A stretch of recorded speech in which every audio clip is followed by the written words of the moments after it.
Good morning बच्चों, कैसे हो आप सभी का स्वागत है जागृति क्लासेस के ऑनलाइन प्लेटफॉर्म पर, जहां हम कर रहे हैं क्लास 11th का बहुत ही इम्पॉर्टेंट टॉपिक जिसका नाम है परमाणु संरचना।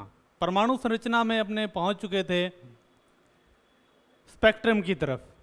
पीछे वाले टॉपिक जो बेसिक टॉपिक थे अपने इजीली कर लिए, प्लांक का क्वांटम सिद्धांत और प्रकाश विद्युत प्रभाव। अब है अपने पास स्पेक्ट्रम। स्पेक्ट्रम में अपने पास क्या है कि पहले बेसिक बात करते हैं स्पेक्ट्रम होता क्या है। देखो बच्चों, सबसे इजी एग्जांपल होता है स्पेक्ट्रम का, वो होता है इंद्रधनुष। कौन सा होता है? इंद्रधनुष।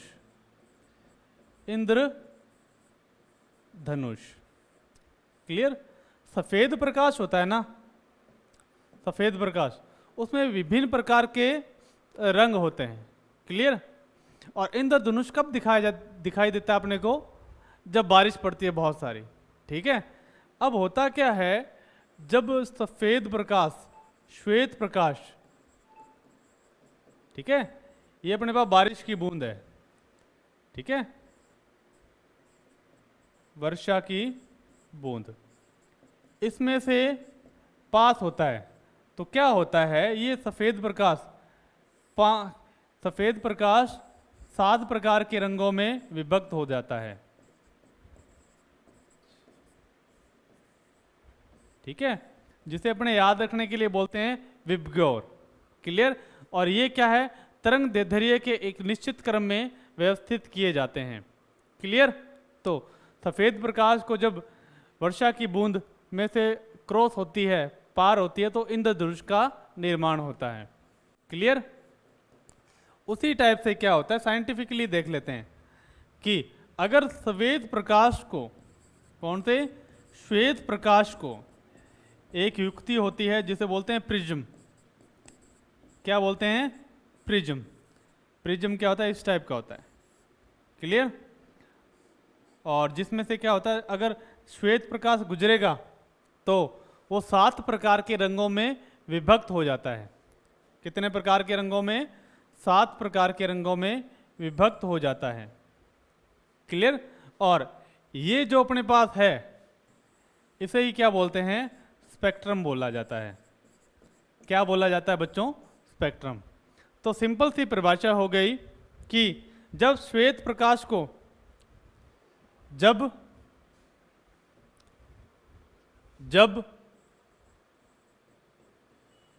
श्वेत प्रकाश को प्रिज्म में से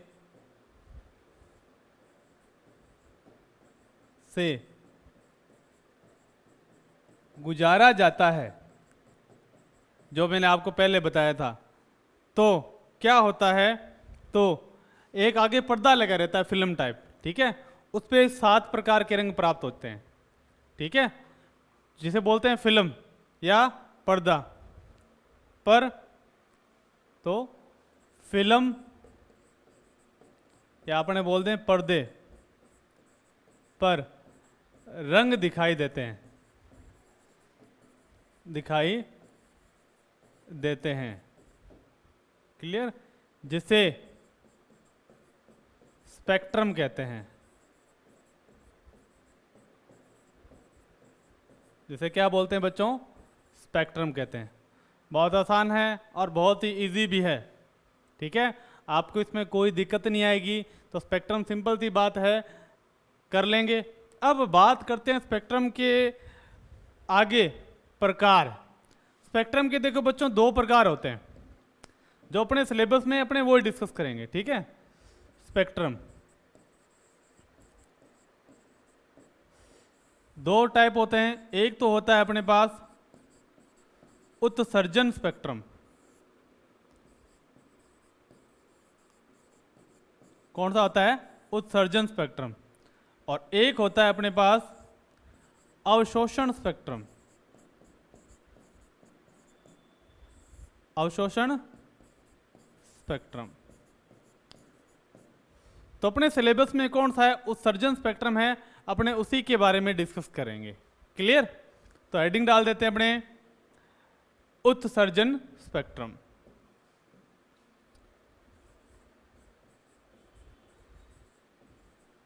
उत्सर्जन स्पेक्ट्रम। उत्सर्जन स्पेक्ट्रम में क्या होता है, देखो नाम से स्पष्ट है। उत्सर्जन स्पेक्ट्रम क्या होता है कि जब भी किसी परमाणु को ऊर्जा दी जाती है, मान लो मुझे पैसे दिए जाएंगे तो मैं क्या हो जाऊंगा, अमीर हो जाऊंगा। उसी टाइप से किसी परमाणु को ऊर्जा दी जाएगी तो क्या होगी, वो उसकी ऊर्जा बढ़ जाएगी।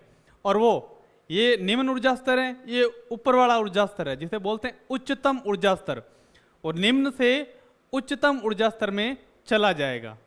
क्लियर। मान लो किसी गरीब व्यक्ति के पास पैसे आ जाएं तो फिर वो क्या होगा, बढ़िया तरीके से रहेगा ना, यानी उच्चतम ऊर्जा स्तर में चला जाता है। इसमें अपने लिखते हैं कि ऊर्जा देने पर किसी तत्व को ऊर्जा देने पर वह उच्चतम ऊर्जा स्तर में चला जाता है।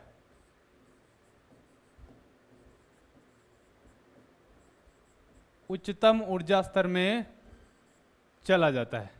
यानी अपने पास क्या है, देखो ये है, यहाँ इलेक्ट्रॉन पड़ा हुआ है, ठीक है, ये निम्नतम ऊर्जा स्तर है, निम्नतम ऊर्जा स्तर, और ये लिख देता हूं मैं उच्चतम ऊर्जा स्तर, ठीक है, उच्चतम ऊर्जा स्तर, ठीक है। जब भी मैं इलेक्ट्रॉन को ऊर्जा दूंगा, ठीक है, ऊर्जा दूंगा तो इलेक्ट्रॉन ऊर्जा ले लेगा और उसकी ऊर्जा क्या हो जाएगी, ज़्यादा, तो ऊर्जा लेके वो कहाँ चल जाएगा, उच्चतम ऊर्जा स्तर में चल जाएगा, ठीक है। अब क्या होगा कि जो उच्चतम ऊर्जा स्तर होता है वो क्या होता है, अस्थायी होता है। क्या होता है, अस्थायी होता है। अब क्या होगा, धीरे धीरे ऊर्जा खत्म होगी तो वापस क्या होगा, ये नीचे वाले अपने निम्नतम ऊर्जा स्तर में आने की कोशिश करेगा, और जैसे ही निम्नतम ऊर्जा स्तर में आएगा तो जो ऊर्जा इसने ली है वो छोड़ेगा, किसके रूप में, फोटोन के रूप में ऊर्जा छोड़ेगा, जिसे बोलते हैं उत्सर्जित ऊर्जा। और ये ऊर्जा किसमें, अपने पर्दे पर रिकॉर्ड कर लेते हैं। पर्दे पर रिकॉर्ड करेंगे तो क्या बन जाएगा, स्पेक्ट्रम प्राप्त होगा। कौन सा, उत्सर्जन स्पेक्ट्रम प्राप्त होगा, उत्सर्जन स्पेक्ट्रम।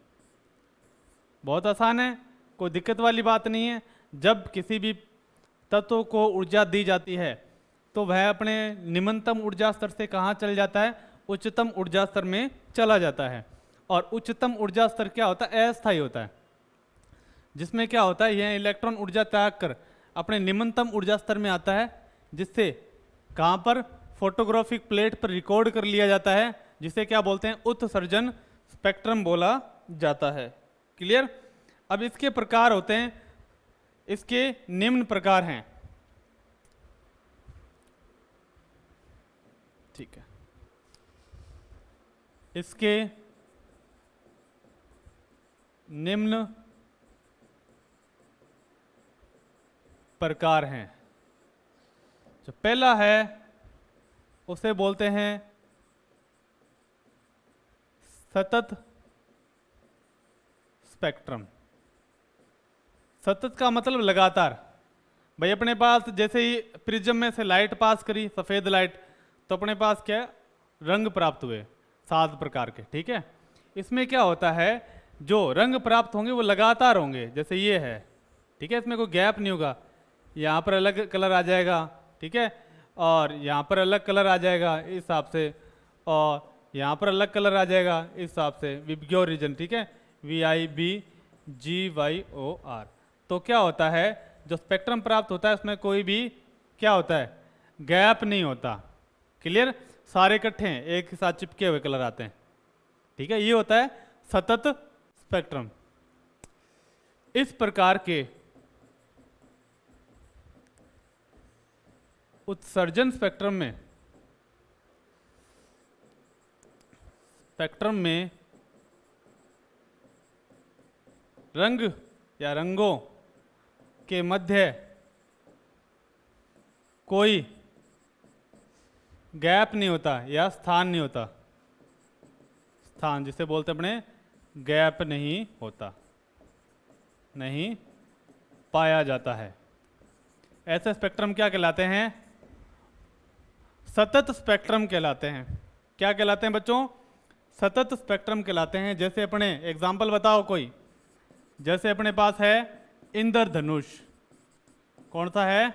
इंद्रधनुष। सिंपल, बहुत आसान है, मेरे हिसाब से किसी को दिक्कत आनी नहीं चाहिए इसमें, ठीक है। अब बात करते हैं असतत स्पेक्ट्रम। कौन सा है? असतत स्पेक्ट्रम। असतत स्पेक्ट्रम। तो देखो, असतत स्पेक्ट्रम का मतलब होता है इर्रेगुलर। इस प्रकार के स्पेक्ट्रम में क्या होता है, जैसे ये रंग है, ठीक है, यहां पर आ गया और बीच में गैप आ गया, फिर रंग आ गया, बीच में गैप आ गया, फिर रंग आ गया, बीच में गैप आ गया, रिक्त स्थान आ गया, ठीक है। तो इस प्रकार के स्पेक्ट्रम में रंगों के मध्य स्थान जिसे बोलते हैं गैप पाया जाता है, ठीक है। इसके निम्न प्रकार हैं, निम्न प्रकार हैं। भाई सतत समझ गए आप, असतत समझ गए। अब बात करते हैं असतत के प्रकार के, ठीक है। अब क्या होता है कि इसका जो पहला प्रकार है वो है लाइन स्पेक्ट्रम। कौन सा है? Line spectrum. Line spectrum. भाई आपको ये पता चल गया कि असतत है, भाई बीच में गैप तो होगा, ठीक है, असतत है, बीच में गैप तो होगा। अब लाइन स्पेक्ट्रम से क्या आशय है? लाइन स्पेक्ट्रम से ये आशय है कि रंग की लाइनें गैप से अलग होती है। क्लियर? तो इसमें लिखना है अपने, इस प्रकार के स्पेक्ट्रम में रंग की लाइनें स्थान यानी गैप से अलग होती है, से अलग होती है। यानी लाइन टाइप है, लाइन बनेगी इसके अंदर, ठीक है, और लाइन बनेगी, और ये लाइन बन गई एक, फिर गैप आ गया, फिर लाइन बन गई एक, फिर गैप आ गया, फिर लाइन बन गई एक, गैप आ गया। तो ये स्पेक्ट्रम कौन सा होता है? लाइन स्पेक्ट्रम होता है, लाइन स्पेक्ट्रम। देखो मैं आपको 11th में करा रहा हूँ स्पेक्ट्रम, पर स्पेक्ट्रम कर रहे हैं अपने अच्छे तरीके से, ठीक है, बुक के हिसाब से नहीं कर रहे। बुक में थोड़ा सा कठिन सा शब्द है, पर अपने को आसान शब्द करना है। क्लियर? तो लाइन स्पेक्ट्रम के बाद में आता है अपने पास, वो होता है इसका एग्जाम्पल। अब एग्जाम्पल है हाइड्रोजन स्पेक्ट्रम जो अपने पढ़ते हैं, ठीक है, हाइड्रोजन परमाणु का स्पेक्ट्रम, ठीक है। अब ये स्पेक्ट्रम कौन दिखाता है? सिर्फ परमाणु दिखाते हैं। क्लियर? परमाणु दिखाते हैं, इसलिए इसे परमाणुीय स्पेक्ट्रम भी बोलते हैं। नोट लिख देंगे। इस स्पेक्ट्रम को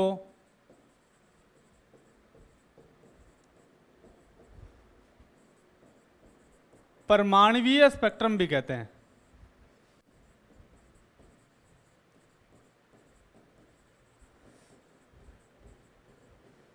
भी कहते हैं। सिंपल, बहुत ही सिंपल है, कोई दिक्कत आएगी नहीं आपको इसके अंदर।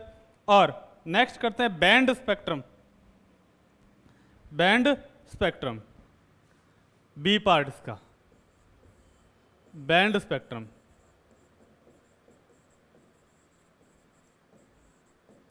अब देखो, ये भी होगा पर इसमें क्या बैंड बन जाते हैं, जैसे ये लाइनों का बैंड बन गया, ऐसे एक बैंड ये बन गया और रिक्त स्थान ये, फिर एक बैंड ये बन गया। लाइन में तो सिर्फ लाइन थी, इसमें बैंड बनते हैं, एक बैंड ये बन गया। तो ये जो स्पेक्ट्रम कौन सा होता है, बैंड स्पेक्ट्रम होता है, लाइन स्पेक्ट्रम, बैंड स्पेक्ट्रम। तो इसमें लिखेंगे इस प्रकार के स्पेक्ट्रम में लाइनें गहरे स्थान से अलग होती है। इस प्रकार के स्पेक्ट्रम में लाइनें गहरे बैंड से अलग होती है, अलग होती है, या गहरे स्थान से अलग होती है। क्लियर? तो इसमें क्या होता है, उदाहरण अपने पास क्या है कि एग्जाम्पल है H2 अणु का स्पेक्ट्रम, वो H परमाणु का था पिछला, H2 अणु का स्पेक्ट्रम, H2 अणु का स्पेक्ट्रम। अणु का स्पेक्ट्रम में इसलिए से क्या बोलते हैं, आणविक स्पेक्ट्रम कहा जाता है। इसे आणविक स्पेक्ट्रम कहा जाता है। तो अपने सिलेबस में कौन सा है, सिर्फ उत्सर्जन स्पेक्ट्रम है, यानी हाइड्रोजन स्पेक्ट्रम है। हाइड्रोजन स्पेक्ट्रम क्या है, एक प्रकार का क्या है अपने पास, उत्सर्जन स्पेक्ट्रम है। क्लियर? और उत्सर्जन स्पेक्ट्रम में कौन सा है, वो है सतत स्पेक्ट्रम, असतत स्पेक्ट्रम, और असतत में है अपने पास लाइन स्पेक्ट्रम में आता है हाइड्रोजन स्पेक्ट्रम। ठीक है? तो अपने पढ़ते हैं नेक्स्ट, हेडिंग डाल देते हैं ये अपने सिलेबस में, हाइड्रोजन स्पेक्ट्रम। थोड़ा सा ये कुछ ज़्यादा नहीं है, पर पढ़ना है तो अच्छे तरीके से पढ़ना है, नहीं तो नहीं पढ़ना। क्लियर?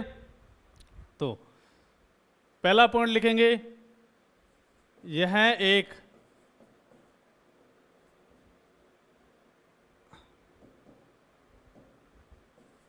उत्सर्जन स्पेक्ट्रम है। ठीक है? दूसरा पॉइंट, यह एक लाइन स्पेक्ट्रम है। कौन सा स्पेक्ट्रम है, लाइन स्पेक्ट्रम है। क्लियर? और लाइन स्पेक्ट्रम कौन सा है, असतत स्पेक्ट्रम। यह असतत स्पेक्ट्रम है, स्पेक्ट्रम है जो हाइड्रोजन परमाणुओं से मिलकर बनता है। क्लियर? तो लाइन स्पेक्ट्रम है, असतत स्पेक्ट्रम है। अब बात कर लेते हैं, देखो सिंपल सी तरीके से आपको समझा देता हूं। ठीक है? ये अपने पास एक गैस है, ठीक है, एक कांच की नली है, इसमें दो प्लेटें लगी हुई हैं, यहाँ विद्युत का स्रोत है, बैटरी जोड़ी हुई है। ठीक है? इसमें अपने कौन सी गैस भरी हुई है, हाइड्रोजन गैस भरी हुई है। क्लियर? कौन सी गैस भरी हुई है, हाइड्रोजन गैस भरी हुई है। जैसे ही मैं क्या करूंगा, इसमें करंट पास करूंगा, क्या पास करूंगा, करंट पास करूंगा, तो क्या होगा, हाइड्रोजन के जो परमाणु है वो क्या कर लेंगे, इसमें बहुत सारी हाइड्रोजन गैस भरी पड़ी है, ऐसा तो नहीं हाइड्रोजन का एक परमाणु है। क्लियर? तो हाइड्रोजन के जो परमाणु क्या करेंगे, ऊर्जा ले लेंगे, और उनकी ऊर्जा क्या हो जाएगी, बढ़ जाएगी। सिंपल सी बात है, बढ़ जाएगी। फिर वो क्या है, अपने निम्नतम अवस्था में आएंगे, तो क्या करेंगे कि ऊर्जा का उत्सर्जन करेंगे। और ऊर्जा का उत्सर्जन किस रूप में करेंगे, फोटोन के रूप में करेंगे, और जिसे किस पर रिकॉर्ड कर लिया जाएगा, पर्दे पर रिकॉर्ड कर लिया जाएगा। थ्योरी सिंपल है, मैं बता देता हूं कि एक कांच की नलिका में हाइड्रोजन गैस भर दी जाती है। जब उसमें विद्युत धारा प्रवाहित की जाती है तो हाइड्रोजन के अणुओं की, परमाणुओं की ऊर्जा बढ़ जाती है, वो उच्चतम ऊर्जा स्तर में चले जाते हैं। अब जैसे ही वो उच्चतम से निम्नतम ऊर्जा स्तर में आते हैं, क्योंकि उच्चतम ऊर्जा स्तर अस्थायी होता है और वो स्थायी होने की कोशिश करता है, जैसे ही निम्नतम ऊर्जा स्तर में आते हैं तो वो अपनी ऊर्जा का उत्सर्जन फोटोन के रूप में करते हैं। किसके रूप में करते हैं बच्चों? फोटोन के रूप में करते हैं। क्लियर? और जिसे फोटोग्राफिक प्लेट या पर्दे पर रिकॉर्ड कर लिया जाता है। बहुत ही आसान है, कोई दिक्कत नहीं है। अब इसके अंदर अपने को नेक्स्ट पॉइंट की तरफ बढ़ते हैं। अब एक छोटी सी बात ये है, अब ये बताओ बच्चों कि ऐसा तो नहीं है कि सारे हाइड्रोजन के परमाणु हैं, सभी को बराबर मात्रा में ऊर्जा मिलेगी, किसी को कम मिलेगी, किसी को ज़्यादा मिलेगी। ठीक है? इसके हिसाब से क्या होता है कि हाइड्रोजन स्पेक्ट्रम में कुछ श्रेणियां बांटी जाती है। क्या बांटी जाती है? कुछ श्रेणियां बांटी जाती है। तो लिखेंगे, इसमें छोटी सी बात है, वो लिखेंगे कि ऊर्जा के आधार पर, ऊर्जा के आधार पर हाइड्रोजन स्पेक्ट्रम की श्रेणियां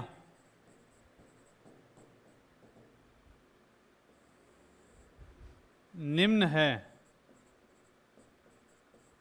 तो अब होता क्या है कि इसमें कुल 7 प्रकार की श्रेणियां पाई जाती है जो अपने सिलेबस में पढ़ते हैं, पर नए सिलेबस के अकॉर्डिंग इसमें अपने पास 6 श्रेणियां आती है, जो है अपने पास लाइमन, दूसरा बामर, तीसरा पाश्चन।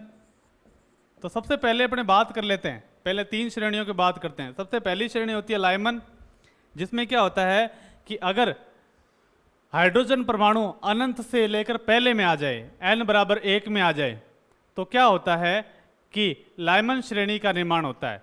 उसके बाद सेकंड है बामर, और थर्ड है अपने पास पाश्चन, फोर्थ है अपने पास ब्रैकेट,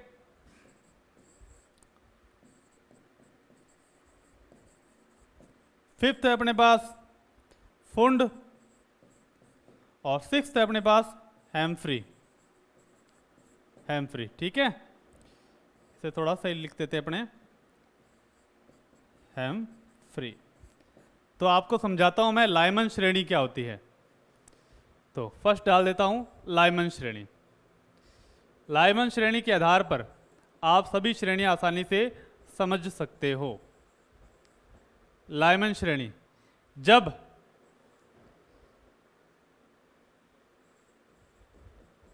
परमाणु उच्चतम अवस्था से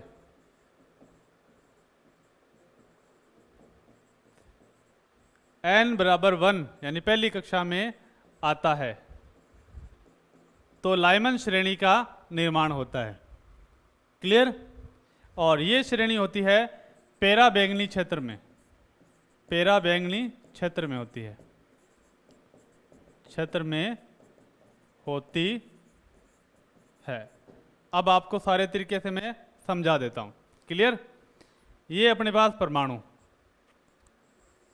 ये इसकी पहली कक्षा यानी n बराबर 1, ये दूसरी कक्षा n बराबर 2, ये तीसरी कक्षा n बराबर 3, ये चौथी कक्षा n बराबर 4, ये पांचवी कक्षा n बराबर 5। ऐसे करके बहुत सारी अनंत कक्षाएं होती है। क्लियर? अगर पहले लाइमन की बात करते हैं, अगर अपने पास इलेक्ट्रॉन उत्तेजित होकर पहुंच गया यहाँ और 5वें में आया पहले में, तो कौन सी श्रेणी है? यानी n बराबर आया, n5 से किस में आया? n1 में आएगा, चाहे कहीं से भी आए, तो वो श्रेणी कौन सी हो जाएगी? लाइमन। इसी टाइप से n4 से भी आ सकता है, किस में? पहले में आ सकता है, तो भी कौन सी श्रेणी होती है अपने पास? लाइमन। 3 से भी आ सकता है, तो कौन सी श्रेणी है? वो भी लाइमन। 2 से भी आ सकता है, तो वो कौन सी श्रेणी है? लाइमन। अब देखो ध्यान से, यहाँ पर एक पट्टी बन गई ना, देखो लाइन स्पेक्ट्रम बन गया ना। तो ये अपने पास श्रेणी है, इसे बोलते हैं लाइमन श्रेणी। और ये कौन से क्षेत्र में होती है? पेरा बैंगनी क्षेत्र में। क्लियर है बच्चों? बहुत ही आसान है। अब लाइमन के बाद करते हैं बामर श्रेणी। बामर श्रेणी में, बामर श्रेणी तो ये होती है दृश्य क्षेत्र में। दृश्य क्षेत्र में एक रीजन होता है, पहले दो याद रखने, उसके बाद के सारे अवरक्त में हैं। एक पेरा बैंगनी जो होती है पहली, दूसरी होती है दृश्य, उसके बाद सब भी अवरक्त। ये विद्युत चुंबकीय तरंगों का क्रम है, ठीक है। अब देखो, अगर इलेक्ट्रॉन अपने उत्तेजित अवस्था में कहीं पर भी है, अनंत पर हो, कोई दिक्कत वाली बात नहीं, और वो आए N5 से आ जाए डायरेक्ट N2 में, N2 में आएगा तो वो होगा अपने पास बामर श्रेणी का। एक अलग रंग से समझ लेते हैं अपने। अगर वो 5 से आए दूसरे में, ठीक है, तो कौन सी श्रेणी? बामर। 4 से आए दूसरे में, तीसरे से आए दूसरे में, तो ये श्रेणी अपने पास कौन सी है? बामर श्रेणी। क्लियर? कौन से क्षेत्र में है? दृश्य क्षेत्र में। अब आप तीसरा जो टाइप है वो अपने आप बता सकते हो। तीसरी श्रेणी है अपने पास पाश्चन श्रेणी। पाश्चन श्रेणी। और दूसरे के बाद में जितनी भी श्रेणियां आती है मैं यहां पर लिख देता हूं। पहली तो अपने पास है पेरा बैंगनी क्षेत्र में, दूसरी अपने पास दृश्य क्षेत्र में, और उसके बाद की सारी आएगी अपने पास अवरक्त क्षेत्र में। क्लियर है बच्चों? बहुत ही आसान है। तो आप पाश्चन श्रेणी बना सकते हो। फिफ्थ से अगर दूसरे में जा रहा है तीसरे में, तो कौन सी श्रेणी बनी है?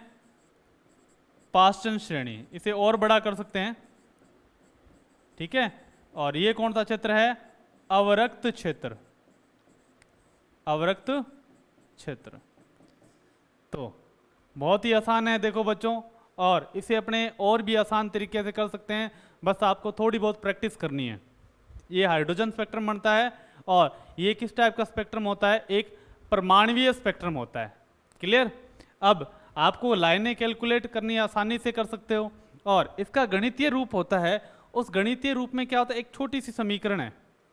अब जब अपने हाई लेवल पर पढ़ते हैं तो ये स्पेक्ट्रम ही काफ़ी बड़ा हो जाता है, पर अपने को क्या करना है? अपना सिलेबस अच्छे तरीके से कवर करना है, इसलिए अपने गणितीय रूप भी फटाफट से कर लेते हैं। क्लियर? और गणितीय रूप हाइड्रोजन स्पेक्ट्रम का गणितीय रूप। गणितीय रूप में क्या होता है? तरंग संख्या निकालते हैं जिसे न्यू बार से दिखाया जाता है। क्लियर? और एक रिडबर्ग कांस्टेंट लेते हैं, रिडबर्ग कांस्टेंट, ठीक है, जिसकी वैल्यू होती है, आपको याद रखना, देखो 6, 7, 8, 9, 10। ये होता है रिडबर्ग कांस्टेंट का मान। किसका मान होता है? रिडबर्ग कांस्टेंट का मान, जिसे आर से दिखाते हैं। और 1/n1 स्क्वायर, यानी पहली जो पट्टी थी कौन सी थी? दूसरे वाली थी, तीसरे वाली थी, वो उसकी वैल्यू आ जाती है माइनस 1/n2 स्क्वायर। क्लियर? ये है अपने पास, याद रखना, रिडबर्ग कांस्टेंट का मान क्या होता है? 10, 9, 6, 7, 8, और आगे इसकी यूनिट आ जाएगी सेमी इनवर्स। ये है रिडबर्ग कांस्टेंट तरंगों की तरंग संख्या निकालने के लिए, और बहुत ही आसानी से अपने निकाल सकते हैं। रिडबर्ग कांस्टेंट को दिखाते हैं RH से। हाइड्रोजन स्पेक्ट्रम का है ना, तो H लगाएंगे, अगर हीलियम का होगा तो HE लगाएंगे। क्लियर? तो इसकी वैल्यू होती है 10, 9, 6, 7, 8। याद रखने के लिए 6, 7, 8, 9, 10 सेमी इनवर्स। बस इतना सा है हाइड्रोजन स्पेक्ट्रम, कोई दिक्कत वाली बात नहीं है। इसके बाद जस्ट अपने करेंगे बोर मॉडल। बोर मॉडल बहुत ही इंपॉर्टेंट टॉपिक है आपके कंपटीशन के हिसाब से, और सबसे ज़्यादा कंपटीशन में क्वेश्चन पूछे जाते हैं, कोई भी एग्ज़ाम हो, नीट, IIT, JEE, ठीक है। और 12th में भी इसमें काफ़ी क्वेश्चन आते हैं फिजिक्स में। ठीक है बच्चों, आज के लिए अपने सफिशिएंट है, और कल करेंगे अपने नया टॉपिक बोर मॉडल। और इस टॉपिक में से आपके जो भी क्वेश्चन हो कमेंट करके पूछ सकते हो। तब तक के लिए थैंक यू।